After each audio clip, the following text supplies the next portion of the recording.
Snowline had a couple of news releases over the past 2 weeks. One of these relates to the Sustainability Award. And I think this is a good indication Snowline's doing the right thing in the Yukon. This is basically a prize given to companies in the Yukon that demonstrate good policy, good procedures around sustainability, and they won the award. I think this is a good indication they're on the right track. It also, tells the world that they're in a good position to advance the project, hopefully to become a mine as well. All right, so congratulations on that front. But we do have some technical news as well. Go to the next slide. And you'll see here a headline talks about some drill results that have come back. A lot of people just look and they say, oh, they kind of dismiss it, like, it's more drill results.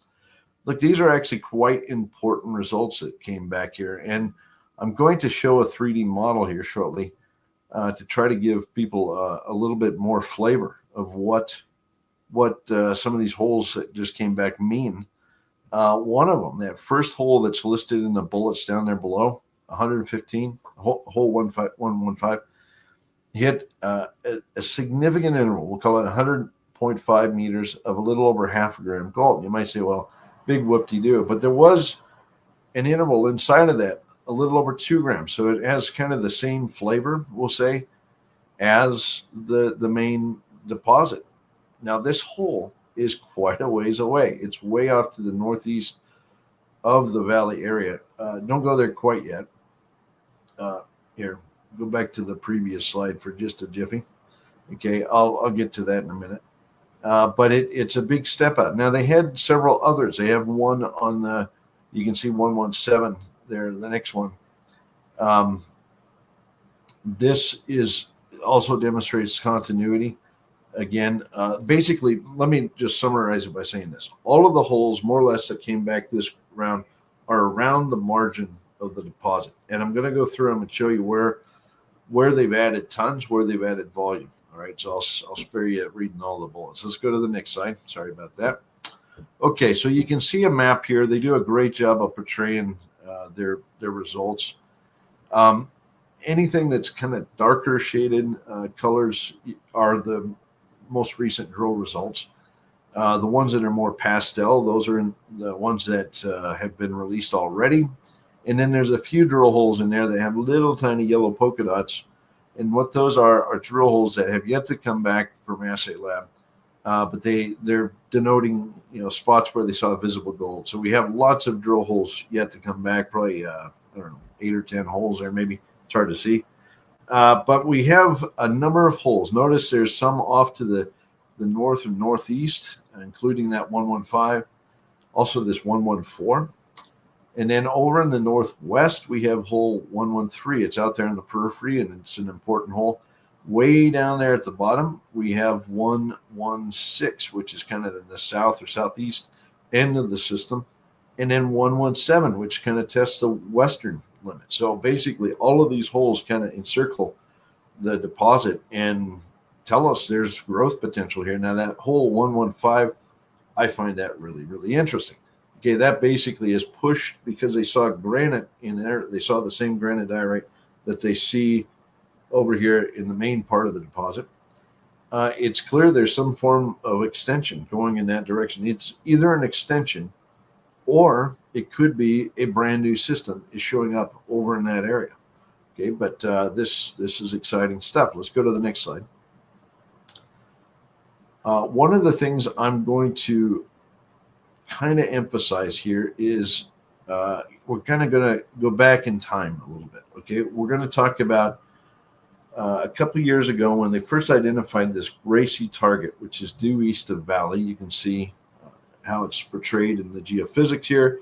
This is Z-temp conductivity data. So basically, the blues and the greens are resistive rock, and that's reckoned to be intrusive rocks that probably formed the deposit. Therefore, the gold polka dots that you see there, which are soil results, are believed to be derived from an intrusion. Now, the bright pinks and stuff that kind of interlude between Valley and Gracie are much more conductive rocks, And what would those be in terms of geology? What might that be? Well, the country rock around these intrusions gets baked up into what we call hornfels. It's basically somewhat cooked or thermally cooked rock that's had a little bit of reaction. Like it cooked it enough that the minerals in the rock alter to something that has hornblende in it. And that's why we call it hornfels.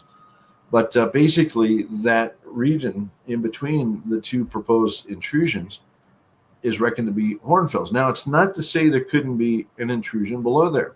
I put a little red arrow on the diagram to show approximately where hole 115 is located.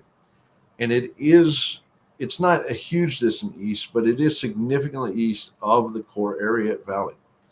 Why is that important? Well, maybe there's, and you can see the topography. There's actually a mountain between Valley and Gracie. That's high terrain through there as well. And you can kind of see that from the shaded topography there. Maybe there's mineralization kind of projecting underneath that hornfels. In other words, that hornfels is just kind of masking or capping what could be an even bigger system. I mean, that's really intriguing. They never quite explained Gracie in their drilling. They did hit a lot of hornfels. They hit a lot of high grade pops and whistles, or higher grade, I should say, pops and whistles over there, but they never hit a substantial body of intrusive. Yet here we are, hole 115 is seeing a very large, basically the entire hole was in intrusive. Okay, that's intriguing. That tells us there's more intrusive likely tucked underneath this central area. Now I'm going to go to a 3D model real quick. I'm going to, let's see. Okay, it's been a little while, but I got her all fired up here. Share screen, window, there we go, share, boom. Okay, can you guys see this? Not yet. Yes, now yes. Okay, all right. So this is basically the same image out of the news release. Shows the drill holes of interest, which are the new drill holes, I should say, which are in darker colors here. And then my technician here takes that data and he actually builds a 3D model from the drill data in the news release. Okay, so you can see underneath there, we got all the drill holes. Okay, so I'm going to turn, and you can see how the terrain lies, right? Valley sits down literally in the valley. Okay, that's why it's called valley. But we have a steep hill here, and over here, hole 115 right there, interestingly, is taking shape, telling us there's something more going on. So I'm going to turn the surface off for just a minute. Let's kind of leave 115 for just a second. I want to show you what's going on. So on the on the north side here, we have an open area. It's not hugely open, but there's nothing closing this off yet. Okay. In other words, all these drill holes right through here on the end of the sausage, are still seeing gold. Like, for example, this guy right there. Okay. That means there's more tonnage likely to be added out in here. Okay. And how far, I don't know, but I think next season, I wouldn't be surprised if you see the company drill some more holes out there and maybe expand the deposit off to the northwest. Now, hole 117 is that guy right there. And it's defining an area on the west side of the deposit right here, where there's obviously a bit of incremental room for growth right through here. Other holes show as they get into the hornfels over here, they show things shutting off. But right through there is room for growth. I would point it out right in here. I think there's some room for growth. That's interesting. Okay, let's see. We got hole 118 right there. This is down towards the southeast end. It hit pretty good grades up high, but it also says things are still open down in this neck of the woods. So I think there's some more room for growth here.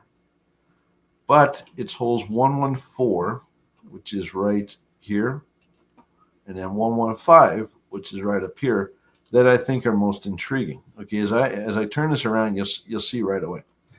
Okay, basically, there's a new or another zone of mineralization showing up here. Yeah, it's kind of low grade, but there's some higher grade within it. Notice right here, there's that 2 gram material. That's a long way, guys. That's a long way. That's 400 meters maybe from the core of the valley system here. that should not be discounted in any way, shape, or form, especially given there's a long interval of mineralization there, which is off in the background. Okay, and then we have hole 114, which is here, which basically is blue sky between there and there. So there's no drilling between those two. Now there was one hole drilled right there. I think it was back in 2021. No, it's 2022. That's hole 17. It hit a bit of gold up top, but it went out of the system. So basically, there's something sneaking through right through here. Okay. Now that's intriguing. What might there be out here? I don't know. But I think it's worth chasing. Why? Because Gracie is right there. Okay. This gold out of Gracie, although it's not big, long runs of mineralization like we see over at Valley, this cannot be discounted, guys. Okay, there's a lot of pops and whistles. Like there's a 1.44 gram. There's a 19 gram sample right there. There's a 1.8, but then right in there, there's a 6.25 and a 6 grammer hiding in plain sight. Now, and there's a 5.7 gram. If there's gold, clear the heck out here, guys. Okay, these are little probably fractures or veins that have extended off of some mothership somewhere out here. We don't know. But this is intriguing. You can see, if I zoom in a little, you can see there's Valley. Okay, there's the new zone right there. Well, what happens? There's a lot of room for potential more cow nipples tucked up, but underneath here. This is where this highly conductive area is. That's interpreted to be hornfels would be right through here, and there could be other intrusives hiding in here, and maybe something hiding in here is actually explaining why we have gold clear over at Gracie. Okay, so I think it's intriguing. Sometimes just a little exploration can really pay off, and if they open this thing up more, you never know. There might be another Valley hiding right next to Valley. That would be very exciting. Okay, now one of the things I want to do, I'm sorry I'm going to take some time here, but I'm going to turn this straight up. We're looking straight down on this thing. You can see how well this deposit is defined. Okay, that is an amazing deposit. It is so cohesive, The high grade is very, very consistent, very continuous across that entire area. It's one of the best behaved deposits I've ever seen in the gold industry. I think it's fantastic. Now, what I want to do is I'm going to turn this horizontal. This is going to blow your mind.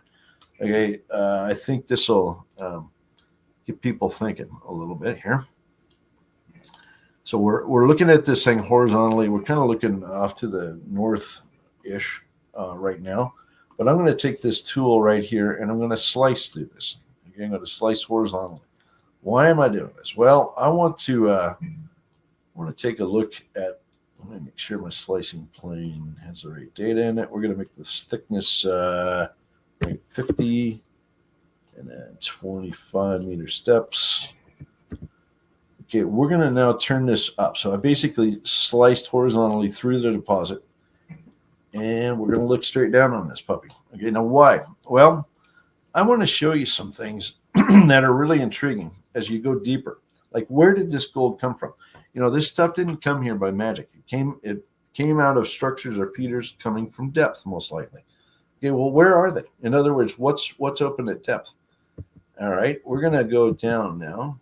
So as I step through this, step, you can see the pinks and the reds. The pinks are the high grade, obviously, and the reds are slightly lower grade, and then the yellows are lower grade still. But as I go downwards, you can see what happens. Like, it's like looking at the roots of a tooth. Okay, where's this thing going? Well, interesting. Okay, the gravity sort of shifts. I mean, the center of mass of the system kind of steps a bit to the southwest as we go down. Okay, as I slice deeper and deeper.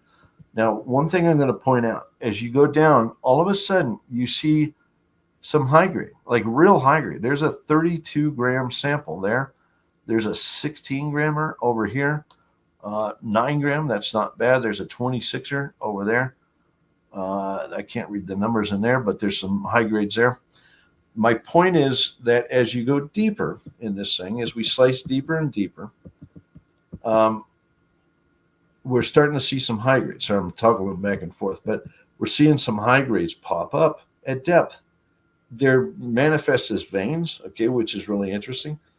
But notice as we get deeper, first of all, a lot of the holes disappear. Why do they disappear? Because they didn't go down this deep. We're getting down into the roots of the system. And we're seeing a lot of double-digit assays. Look at all these double-digit assays here. That's crazy. Okay, there's something going on at depth. I'm telling you, there's something going on at depth. Maybe there's a root over here. I don't know, but there's also something over here. And at some point, I think it's going to behoove the company to chase the high grade at depth. Now, here's something that just caught my attention. I was playing around with this morning. That is your highest assay, 154 grams per ton gold. Okay, imagine if that is our little feeder down there, just hiding in plain sight. And look, there's hardly any drilling. Like there's one hole here, but there's no other drilling around this puppy. Okay, there's something going on here, guys. I'm telling you, like there is a feeder or something happening down deep that fed. Now I'm going to turn this off. This, okay? So something down in here is probably tapping fluids from a different source deeper in the ground and let those come up and then form this gigantic cloud we call valley. Interesting thought. Okay, so I hope I'm going to leave you with that. I don't know where it's going to go. They're going to have to do more drilling, obviously. But sometimes deposits like this, especially when you get in these mega deposits, they can really do crazy things. You can start to find more and more and more. All right. Okay, back to the script. Okay. Go to the next target or slide. Okay, they did a little bit of drilling at Jupiter this year. They really didn't drill that many holes, but they drilled enough holes they could test some concepts around where the high grade that they hit, I think 3 years ago, now extends. Remember, they had to clean up the land position here, the ownership structure and stuff. They came back in. I think they drilled 6 or 8 holes at Jupiter. And one of the highest grade intercepts they've had from this year is actually on this cross section. Okay, it's this guy right here, which is hole 31. So it's, if you look in the upper right, there's a drill hole number 3. I can't read it. Something -24-31. Okay, way down there at the bottom of that is 9.4 meters of almost 7 grams. And inside of that, there's a 20-gram assay. That's one of the highest grade assays they've seen on the property. And what really intrigues me about this is that the style of mineralization in that drill intercept looks like something we're all familiar with. Go to the next slide. It looks like Newfound type material. Okay, so basically they hit a nice white quartz carbonate vein, and there is visible gold in there associated, usually around the margins of the vein, associated with these little black stringers, these selvages of argillite and stuff. Look, that is in every respect that is a newfound style of mineralization. What I mean by that is it appears to be an epizonal gold, like a bona fide epizonal gold intercept. Now, wouldn't it be crazy is if they were at the top of the system at Jupiter, and as they go down, they kind of find the high-grade mothership hiding in there. Now, they didn't do enough work this year to kind of confirm that, like give us, definitive proof. But little snippets like this, when you see this style of mineralization pop up, you got to take note. I think they're onto something very, very interesting. Okay, so good news out of Snowline. Go to the next slide. This is going to be painful, guys, because there's a lot of news. Okay. All right. Goliath had 2 news releases in my absence. One was a news release, I think 2 weeks ago, about gold associated with an intrusive feeder. Okay. Now, we've recognized recently that there are reduced intrusives here at Surebet. They're not the same belt. This is not the Tintina belt. This is way down in the Golden Triangle.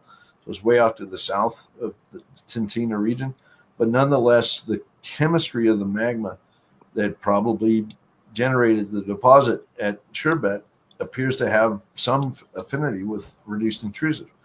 All right, so what did they see? Well, they intercepted this 12-gram intercept over 10 meters in in a drill hole that was drilled a while back. I think I might have mentioned this briefly, but basically they were in a rush. They didn't assay the entire hole. This is an old hole. It's like 2 years old. They went back, they re-assayed, and they kind of their eyes wide open. They went back in and resampled areas of core where they hadn't had numbers. Okay, and they hit bigly. This is really, really interesting. First of all, it does provide us a very kind of concrete evidence that there is a reduced intrusive associated with gold mineralization at Sherbet. That's really interesting, but it also potentially is an interesting target, like in its own right. Okay, so this is good news. Go to the next slide. This simply shows some of the core there. Like we can't zoom in and look at the core, but basically the textures of that core are porphyritic reduced intrusive, much like we see at Snowline, at Valley, for example. So, it's the same. It's got the same flavor, and the little light patches in there, those are centered by quartz veins, sheeted quartz veins, and that's where the gold occurs. The gold occurs in the quartz veins, usually with the bismuth and tellurium, just like we see at Snowline. Very interesting stuff. So that's good news. Go to the next slide. And then they had another news release. I think this was earlier this week. It was nearly 11 grams gold equivalent over 10 meters. And this is out of a drill hole that hit multiple loads. Okay, as it went down, as these things are relatively flat loads. So as they went down, they actually hit a number of intervals. But this is the one interval out of hole.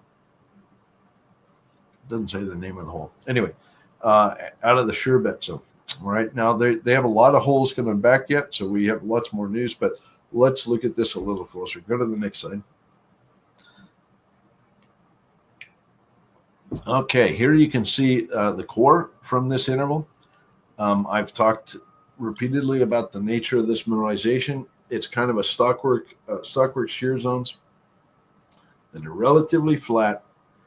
The width of this is substantial, 10 meters, plenty of width for mining. I mean, that's delightful. It should be a really nice deposit to model and then hopefully mine one day. Notice they hit multiple loads, not only this one in the Sherbet, but they hit some high grade in the Bonanza. I think there's 2 intercepts in the Bonanza zone, including, these are terrible, something I think it's 6 grams over 5 meters or something like that. I can't read it quite, but again, it's kind of the baklava model. Okay, they've got a stack of loads here. I think this is really interesting. Go to the next slide. And they've also started to put some diagrams together. They're very illustrative about what they're hitting. Okay, so this little snippet that I clipped out of the news release shows a sectional view. It's kind of north-southish through the system, and the different colored loads, there's the yellow ones and then there's the purple or blue ones down there. Those are the different ledges or loads of gold mineralization they've encountered. Sherbet is one of the uppermost one, but then you go down into the Bonanza and such below. Okay, this hole 247 is one of the holes in this most recent release. It's kind of the flag for it is kind of right there in the center of the image. And notice it hit 13 grams gold equivalent over 7.95 meters. Again, plenty of thickness there, real robust intercept. This should make a great mine. Okay, but that gives you a very clear picture of what they're dealing with. I'll tell you what, I'm going to go to the 3D model for just a jiffy. I won't take too long on this one because we've seen it multiple times, but I'll give people at least a sense of what there we go, Goliath, of where these holes are. You can see this, right? Yes. Okay. All right. Now, one of the things I'll do at the beginning here, I'm gonna turn topography on for just a jiffy. It's a very, very dense model. In other words, the topography, which takes a little while to actually load here, is a huge part of this model, and it slows my computer down. So I don't want to bore people, but just the extent of the gold system is jaw dropping. Okay, look at the scale bar down here. This is a scale bar that kind of shifts as I zoom in and out. That's a kilometer right now. So basically, this footprint of gold mineralization underneath this mountain is, say, a kilometer this way by at least a kilometer north-south, but it's also vertically about a kilometer tall. Okay, this is a huge, huge volume of rock. In other words, with respect to many gold systems, this thing just has the feel of a very, very large gold system. All right, now as I turn this around, you can start to see things line up. Okay, for example, these intercepts here are the Sherbet zone. Okay, so that's your Sherbet zone. Yes, it wobbles up and down a little bit, but generally you can hold your mouth just right and you can kind of see them all hang together there. And then down here, if I turn this about like so, you can kind of see the Bonanza ledge take shape right through here. Okay, lots of room to grow though. They have intercepts like, look at this guy, this right here, 263. It's a one-off intercept. What does that grade? It grades 12.5 grams, but there's no drilling around it. Okay, there's absolutely no drilling down in this area. So in other words, if the Bonanza ledge comes along, this confirms it, great, but there's a lot of room down here to expand things. And that's what I want to emphasize to people is that this deposit is in no way, shape, or form closed off, in my view. When you see high-grade hits like, for Pete's sakes, I mean, look at this. There's a high-grade hit way the heck out here. Look at that guy right there. Like what's that doing there? Okay, don't know, but that's a 57-gram sample, and it's way over there. Like that's a kilometer and a half from where the rest of these drill holes are. Anyway, that's usually the sign of a big gold system. I can't wait to see the company drill aggressively. I think they're already talking about a pretty big program for this coming season, and this deposit easily justifies that. All right. Okay, let's go to the next slide. All right, Eloro. They've been doing infill drilling down in the kind of the core high-grade area at Iska, and they've found that there's really differentiated into two systems here.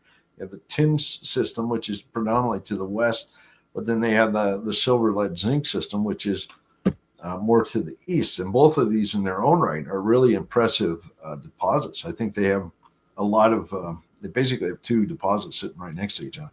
But this week they intercepted or announced intercepts of nice tin mineralization, nearly 50 meters of a little over 0.5% tin.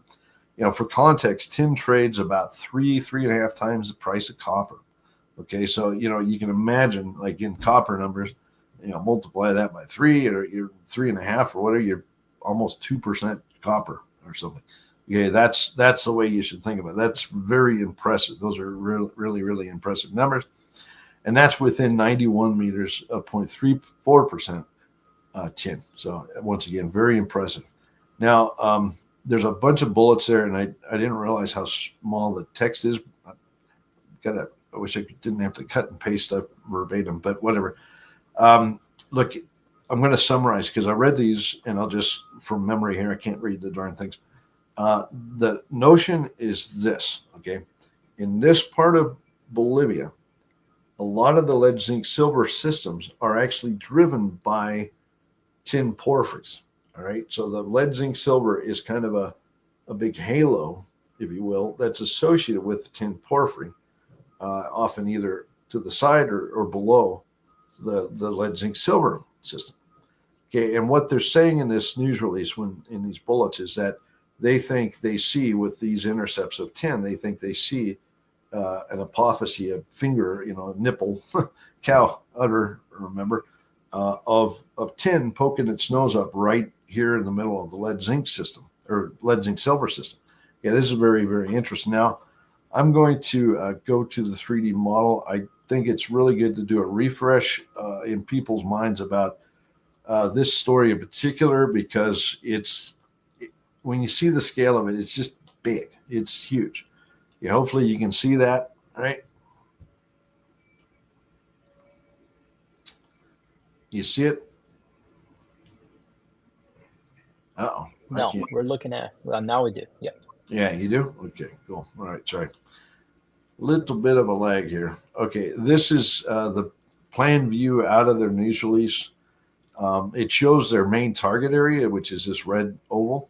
That's where their high grade core is. But the resource they announced, like, when was it? About a year and a bit ago, a year and a half ago, is this bigger guy, this black circle here. Now I'm going to turn this imagery off because it gets in the way of the drill holes. But you can see right away that, well, first of all, you can see the mineralization is in all of these holes. I've never seen a system where, you're talking like 2-3 kilometers away from it, you're still in mineralization. Look at the scale. That's 2 kilometers. And they've got holes way the heck down here that are still in mineralization. Okay, yes, this big blob here generated a gigantic volume. I think it was like 600 or 700 million tons in that initial resource. But as we know, it came back kind of low grade. Why did it come back low grade? Because if we zoom in, you can see that I think the computer treated this fairly unfairly by kind of smearing out a lot of these shorter high grade intervals and taking in a lot of the void between. In other words, basically the model kind of blew out in terms of grabbing a lot of no grade. Okay, but the company is doing the right thing now, and they're drilling in this core area right here to try to infill and get enough data that they can build a respectable resource, higher grade resource that I think will justify building building the mine, quite frankly. Okay, so we're going to cut a section through here just to take a quick look at this, about like so. Let me turn my slicing plane. Where is it? We're going to make the thickness. I'm going to make it thick because this is a big deposit. Do that. 50-meter steps. Boom. Like right there. Okay. First thing that catches your eye is that the continuity in this high grade area is pretty good. Okay, nice long intervals without disruption. And in other words, most of the material, and this is right below surface, most of this material is basically ore. Okay, I think that's really encouraging. As we step in and out of this thing, as we zoom in and out, you can see it still holds together really, really well. They probably need a little bit more drilling in this area, but look at these long runs. There's a lot of nice intercepts in there that hold together. You say, well, gee, how about this area out here? There's some nice runs. Yep, but that's going to be a tomorrow problem. Right now, they're focused on this area. Okay, this is their core area. I'm going to make a prediction. I think if they can come back with, say, 150 maybe million tons, maybe 180, I don't know, in this core area of higher grade material, I think that would make a delightful case for a mine. Okay, so does it mean the rest of this stuff, if I zoom back out and we turn this off, does it mean the rest of this stuff, like up here and down here, isn't ultimately mined? No. It just goes back to what I've said repeatedly about ore deposits, is sometimes you got to kind of start in your best area, kind of work the economics around that, and then, with the full recognition that you're going to ultimately likely going to mine this stuff out here and maybe this stuff over here, but that's going to be in the 30, 40 years from now, whatever. Yeah, but this will make a great mine in the meantime. All right, so we know this is a huge deposit, great high grade starter area, and they're infilling, and I think we should see some really, really nice results. All right, back to the deck. Now I'm going to put my skates on. All right, go to the next side. I think I've done with the models now. Electrum, they announced some interesting news. It kind of popped out of the blue. I did talk to the company after.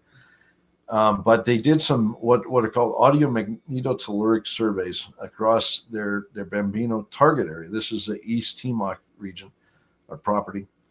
And this audio magnetotellurics is it's basically an electrical technique to look at the way rock behaves in the ground. It looks at the conductivity and the resistivity, like how well electricity passes through the ground.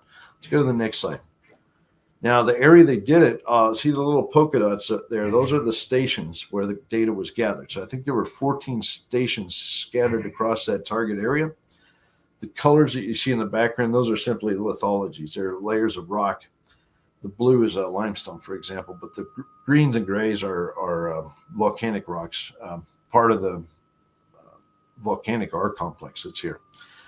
And that bright orange and stuff, that's the copper anomaly at Bambino. Okay, so what did they see? Well, we're going to zoom in now and look at the three. So there's three little green lines right there in the core.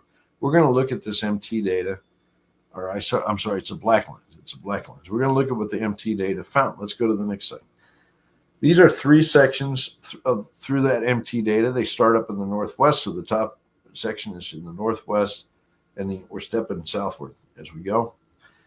And what you can see here is that there is a big blue blob down deep. It's pretty darn deep. It's like 1.5 kilometers down, but that is a resistive feature that's at depth. What it is up for interpretation, but the company thinks that is a mass of intrusive rock. Okay. Now, what does it mean? Well, that could be a porphyry. Could be. Now, why is there a big red shell, like almost like a rainbow, going across the top of it? That's more conductive rock. Okay, the reds and the pinks are more conductive rock type, probably because they have a bit of sulfide or something in them, maybe that allows electricity to more easily pass through them. And that might be the shell wrapping around the porphyry. Now, we know from the name at the top, the Bambino target is more or less top center on these images. In fact, that Bambino central in the middle shows you where the drill holes are. The drill holes, even though they're like 250 or 300 meters long, they barely prick the surface up there. So if you zoom way in on that middle image, you'll see the drill holes that they completed are kind of up above that conductive zone. You know, could they have drilled deeper? Yeah, but this company didn't have a heap of money to play with. Okay, so they drilled what they could. And now they've stepped back and they're going to think about it again with this data in hand now about whether they come back and try to drill the deeper conductive features. I would like to see other data that they gather, particularly across a bigger region, to see if we can't tie this target, like contextually tie it to the rest of the TMOC area. I think the two holes that they drilled, it sounds like they hit sulfide in places. Did they hit a world-class ore body? Doesn't read like it that they did, but it sounds like they hit a lot of skarn, which is cooked up rock, again, thermally cooked up rock that would be found around an intrusive. So maybe there's justification. Like sometimes you got to step back, evaluate your data, especially get the assays back from these holes, see what it tells you, and then come back at it again. At least now they do have some more data, though, that tells them there's some deeper targets there, maybe a little bit to the east as well.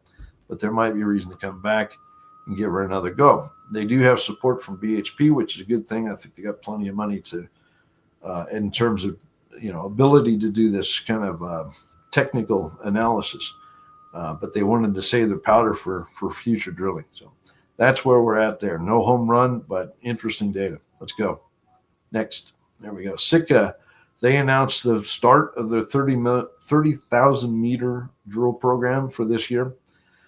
They're drilling in winter, which, in the Yukon is manageable if you have road access. They do have road access here, which is good. And they'll probably drill a few holes. I wouldn't just say they're going to go, pell-mell in the wintertime. They might drill a few holes, say between now and April or May. But then as the summer comes around, May, June, July, August, they'll be able to, really ramp up and hit this 30,000 meter target, I think. All right, let's go to the next slide. And just as a refresh, look, I talked about this a couple of weeks ago. This is how they're allocating their drilling across the property. Okay, so about half of it goes to the current deposits, Blackjack and Eiger. Hopefully they start to see a connection between the two. And then the next target is Pulkaman, which is an intrusive about 2.5 kilometers due south of Blackjack. They're going to drill about 5,000 meters there. And then Rosgobble, they're actually going to allocate 10,000 meters. Rosgobble has a really, really broad footprint of historical holes that had really nice grades. And they did have some nice drill results out of there with a couple of deeper holes you can see on the image late 2024. Okay, so good program. I do hope they are a little, like, maybe use 20% of their drilling to kind of test some areas in between, just to see how things start to connect. Like, how do you connect all these intrusions together? Because there's something big here, something real big. I'm going to try to get up there this year. I'm going to try to get up maybe in late June or early July or something like that. I want to be there while they're drilling. I want to see, for myself, the lay of the land. And I want to see some of the things that make the higher grade come together. Like, why is there high grade at Blackjack? There's something more going on here. All right, let's go to the next slide. Okay, Newfound has really been building up their team recently, and it's mainly with development, people who are geared towards development. Paul Hewitt joined as chairman a few weeks ago. I think maybe it was late last year. I can't remember. And then Keith Boyle is now the CEO. And Keith is a development guy. I think he's going to put this on the path towards development. You can see there's been a number of changes, a number of people brought in, most of whom are geared towards the engineering side and the construction side of projects and permitting as well. Okay, so this is a big step. That's that Lassonde curve. You go up, you peak, you come down, but then we're down here, and maybe this is the time where she goes up again as they go into development. So it might be really good timing for Newfound. Let's go to the next slide. Mogotes. Okay, look, I've never seen a company work so hard to clean up a land position and really get themselves well positioned for discovery. But they know they have the goods. Okay, geologically, this one is a pretty easy story to understand. And the fact that they've gone out of their way to acquire new ground, especially this key piece of land that's kind of due south and on strike from Filo, but then also clean up the earn-in that they have on the Argentinian ground, I think is great, because it means any discovery that's made from here, they got 100% exposure to. It's not like people are going to go, they got to do an earn-in and all these complications. No, now they own everything 100%.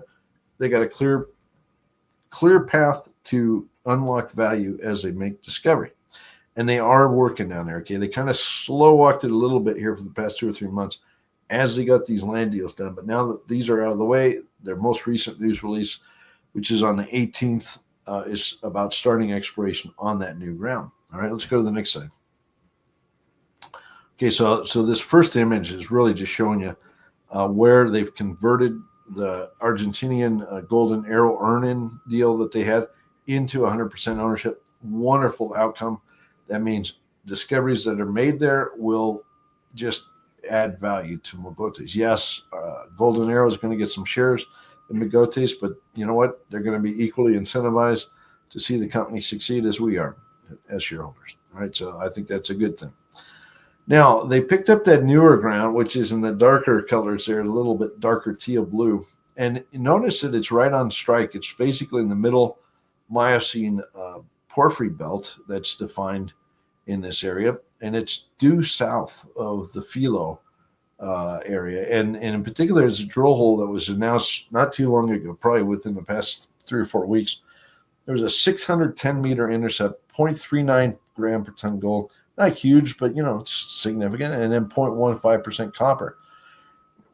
What is this? Well, I'm going to talk a little bit about this. They've got some interesting illustrations in their news releases. Mogotes does that I think will inspire people to think about what might potentially be hosted on Mogotes ground. Okay, go to the next slide. And these are very technical news releases, guys. Like I work with Steve Nano, and these read like our monthly report from exploration at Newcrest. These are intense. They're dense data. But I'm going to pick it apart and kind of spoon feed it to everyone here.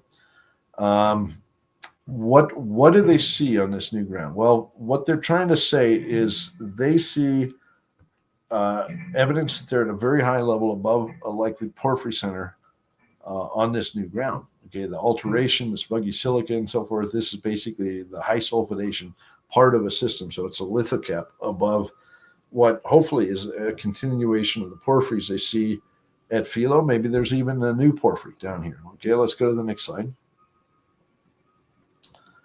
All right, this map on the left shows at a district scale the trend of mineralization. The yellow kind of elongate thing, that's the perceived mid-Miocene porphyry belt. And these guys have a lot of the porphyry potential down at the south end. That white box is the newly acquired ground. And although the belt jogs as it gets close to that big northwest trending fault, there is a pretty substantial piece of ground right in there, combined with their already existing ground, that covers basically the entire southern end of this belt. If you go over to the right, you can see a zoom in on that area. It's got a lot of colors and stuff. Look, the colors are simply telling us what kind of alteration and stuff the company sees there. And they're trying to say they see the same type of rocks and alteration that they see up at Filo immediately to the north. So that black line, it's kind of black or dark purple or something with dashes. That's showing you where they think the sweet spot is. They think that trend right through there has the same alteration, basically a continuation of the Filo system onto their ground. All right, let's go to the next slide. Now, this image, the one on the top goes north and south along that belt, okay?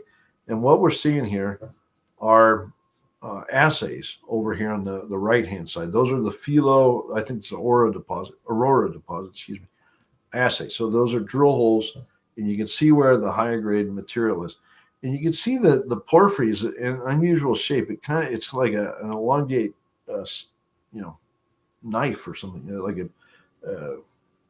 it comes up close to the surface there, towards the middle of that image, right? So it's plunging to the north, but it comes up and it actually comes to surface, right around the middle of the image.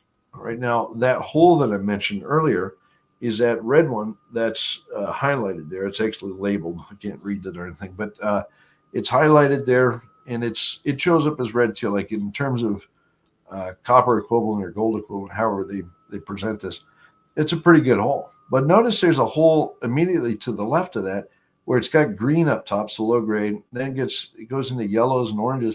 Notice there's a red down at the bottom. That's interesting. Okay, that's a hole on the Filo side. Now, as you go along, as soon as the color starts, okay, that's Mogotes ground. Now, what is the color? Well, that's a resistivity image, I believe it is. I'm pretty sure that is. That shows us there is a big saucer blob of anomalous rock in the subsurface.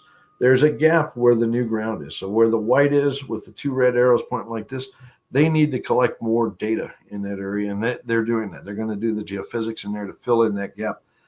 What I think is going on is you have basically two porphyry deposits. Like the one over here, this Aurora deposit, is plunging to the north like that, and then there's another one tucked underneath it that appears to be showing up on the Mogotes ground to the south, and we can kind of see a little snippet of that with that one drill hole that has some red right at the end. I think that just got into that second lower porphyry.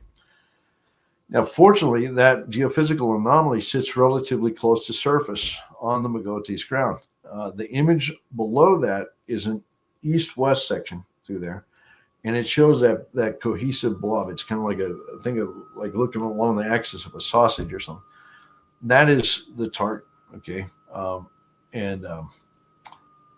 I'm very anxious to see these guys drill it, because if they find another Aurora-type porphyry right next to Aurora, this thing will not just knock it out of the park. I think this could be one of the best drill stories this year, hopefully.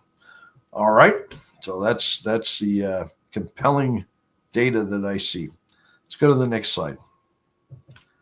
Condor. Okay, I have got to apologize. I was actually traveling, and this news came out while I was traveling, and I forgot to put it in the last update. Darn it, I feel bad that I didn't announce it back then, but I still have a shot. Okay, so Ever texted me one day while I'm traveling. He says, "Oh, I found a report from Vale. They did some drilling on one of the properties that Condor has. It's called Rio Bravo." He says there's some really big intercepts of copper in this data. I'm like, holy cow! Send me more. So look at the three holes that are there. Holes 1, 6, and 8, I believe they're 220 meters of 0.51% copper equivalent, 324 of 0.47, 312 of 0.54 copper equivalent. These are good numbers. Now, where is this? What is this? Well, this Rio Bravo property is actually not far from Lima, and it's at the north end of what we call the Southern Peruvian Copper Belt. Okay, there are different belts of copper porphyries that kind of follow the Andean arc up and down South America. And in southern Peru, there's a particular belt that has a certain flavor, we'll call it. Okay, and it's copper with a little bit of moly flavor. It's a very distinct combination of metals. There's no gold in these things, again, none, zero gold. But there's copper and moly, like half pound to a pound moly. What deposits can I throw at you that are like this? Okay, well, Cerro Verde, like there are big deposits. You got to take my word. There are billion tons or billions of ton deposits in southern Peru, going on down into northern Chile, that have this kind of flavor. And I talked to Ever about this. He said, look, Vale drilled this. They had some community issues, mainly because they didn't meet certain expectations. I think they were taking their time drilling. The community wanted them to go faster. Ever is working his tail off trying to get a better community relation going, because this is a great target. He thinks it could be one of these kind of unicorn mega, southern Peruvian copper belt type porphyries. It's got the same kind of grades, 0.3x% copper, and then that moly component. This is a really interesting target. It adds to their already impressive collection of properties. Go to the next slide. There's a couple of slides here. I'll just show you. This is Ever's interpretation based on rock chip sampling he's done of where the copper center is. Yeah, there's a higher density of samples, surface samples, on the left-hand side of the west side of that red oval. But notice there's some high-grade copper samples on the east side. It just doesn't have as much density of sampling there. And Ever actually thinks, based on the alteration, he thinks it's under that east side that the porphyry is sitting. Go to the next slide. So he drew a section through here, and he shows what he thinks is going on in conceptual terms. First of all, he thinks that the Vale drill holes were drilled kind of off on the western periphery of this porphyry copper moly system. And based on the alteration Ever sees at surface, which you can read the labels in there. I can't read them. But that kind of gray and pinkish gray stuff, that is alteration that one would expect over the top of a copper moly porphyry core, the mothership. So he wants to come in and drill holes a bit to the east, test a little bit deeper as well, and see if we can't find one of these mega, porphyries that we see down in this part of the world. It would be an absolute remarkable outcome. But I think it's quite exciting, to find historical data like this and then really put together a target that's just compelling. I think it's absolutely wonderful. All right, go to the next slide. Oh, I was a director. Sorry, forgot to disclose that. I'm a director. Yeah, you don't have to go back. Just make sure it's in there. Okay, Hannan Metals. I love this company. I love the story because they're exploring in new areas on the east side of the Andes in Peru. They're exploring a new belt of Miocene intrusive, Miocene porphyries. And this Valiente project is a very large landholding they have in the east side of the Andes. It's down in the lower elevations where there's a lot of kind of tropical environment. So it's, it's a pretty wet and humid environment. It's not like high Andes or something. It's, it's tough vegetation and stuff. But they have these exceptional targets. Now they're going to drill this Belen target first. Okay, this is where they've got a permit that's making steady progress. They have to do a little bit more work, and they have to get their archaeological monitoring program in place or approved, and then this deforestation authorization, and then they have to get a drill contractor, obviously. But I would say they're on track to probably start drilling this thing in the second quarter, and I think this could, like I suggested for Sitka and some of these other stories I'm telling you, this is one of the more exciting drill stories, I think, this year. Now, this is not Previsto, okay, just to emphasize that. Previsto is in the works. It's another center, but it's more of an alkaline gold center, and I'm very excited about that one as well. But let's talk a little bit more about this. Go to the next slide. Show you where it's at. So on the left-hand side here, you can see the Valiente project. The yellow box there, this Belen target is the one in the lower, like the southwest quadrant of that claim block. Previsto, the one I'm really super excited about, is up in the north end. That's going to come probably in 12 to 18 months. Got to be patient there. But in the meantime, we have a lot to look forward to. Okay, the image over here on the right shows you 3 robust porphyry targets. They have not only great surface geochemistry, they got good geophysical data to define a series of targets in these 3 porphyries. The image is rotated, so north is actually kind of to the left in this image, but they're going to drill those starting in the second quarter. So that's what this news release is about. They're telling the market, hey, we're going to be drilling soon. This is the time to invest. All right, go to the next slide.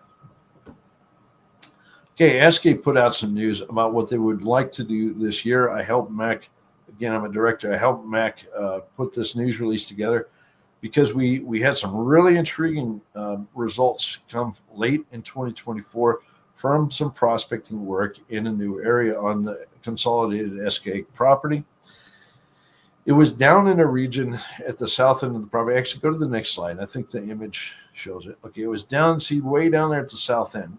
We had some really high-grade results come back late last year in an area called C10 and Vermilion, as well as this TM. It's a Ted Morris zone. What is it? Well, look, 3 or 4 years ago, we did a BLEG program across the property. In this area down here, the streams just lit up like something I've never seen before, telling me that there was a good chance there was going to be a gold discovery in this southern part of the property. We were focused like a laser for 2.5 or 3 years on the VMS up at TV Extension. Don't get me wrong, I still think that VMS is a great target and stuff, but we never explained what that gold was coming from down there in the south until we had the prospectors come out last year. And I met the prospectors at Roundup, the 2 young kids who went up there. I should call them kids. They're probably 40 years old, but whatever. They went up and they were the ones that took the rock chip samples here. Absolutely stellar results. Okay, and who are these guys? They're part of Kenny Conkin's team. Kenny is the guy that found Bruce Jack. Okay, so these guys know this country. Bruce Jack, by the way, is an operating mine now belonging to Newmont. It's just off the east edge of this image, like literally just off the east edge. So just due east of C10 Vermilion in the TM zone. If you go over here, just off the image is the Bruce Jack mine. It's a mega producer for Newmont, tier 1 asset, very high grade.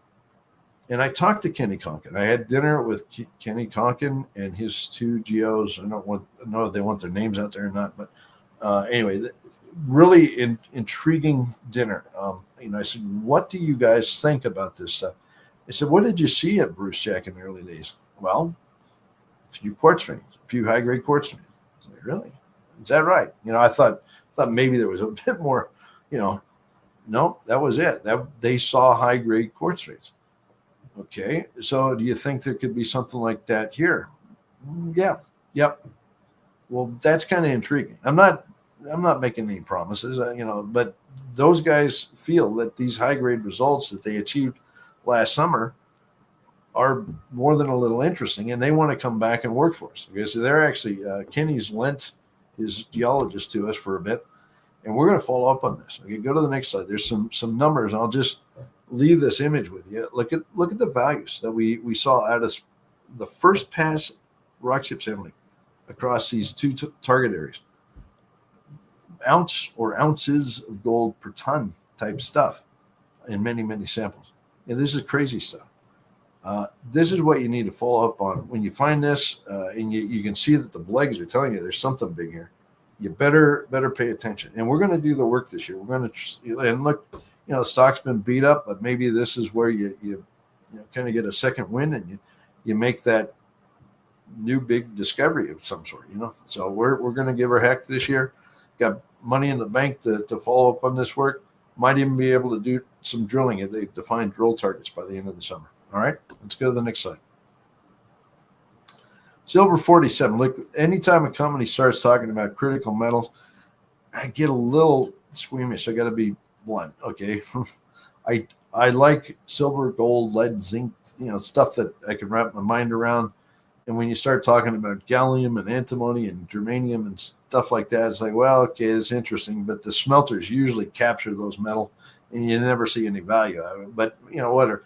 But I will tell you one thing. Okay, I will tell you this: the fact that we have very high antimony and gallium in these intercepts that have been drilled at Red Mountain, is really important for a good reason. In my experience, and I've worked on a lot of VMS systems in my career. I did both my master's and PhD on VMS. When I see a lot of exotic metals in a VMS deposit or district, when I see a lot of the exotic transition elements that are on the periodic table show up in a VMS deposit, in a VMS system, those are usually the winners. Okay. Why? Because that means the system was long-lived, strong, chemically strong. It was able to move a lot of metal around. So I think the fact that we see high antimony and gallium and such in this is really a good sign that we're onto a big, big VMS district. I've thought this from day one, even when we were invested in White Rock years ago, that this is a world-class, call it like a Greens Creek type VMS camp or deposit. All right, let's go to the next slide. I think we're getting there. Lion One. Okay, Lion One has been drilling infill holes mainly around the mine area, but now they've stepped out and they've done a lot of infill, very tightly spaced infill holes around the west zone. Okay, now the image, you can see the numbers over. They're very impressive numbers as always. Almost 200 gram per ton over 1.4 meter. Over in the upper right on the image, which is split there, you got an image on the left that has the kind of in light shading the lodes and the underground workings that are presently there in red. And you can see they're a ways from this area that they're drilling in the west zone. Okay, but the fact is, if you go down to the image in the middle, in the bottom, the west zone is basically right underneath the mine infrastructure. So the mill and other infrastructure is sitting right adjacent to this west zone. Okay, the company talks in their news release about potentially putting a second decline down into this area. Might happen. I think the reason they're drilling this like they are is because they recognize this is low-hanging fruit that's relatively close to the mill, and it can be perhaps brought forward in the ultimate mine plan. Okay, so interesting, good news there. Okay.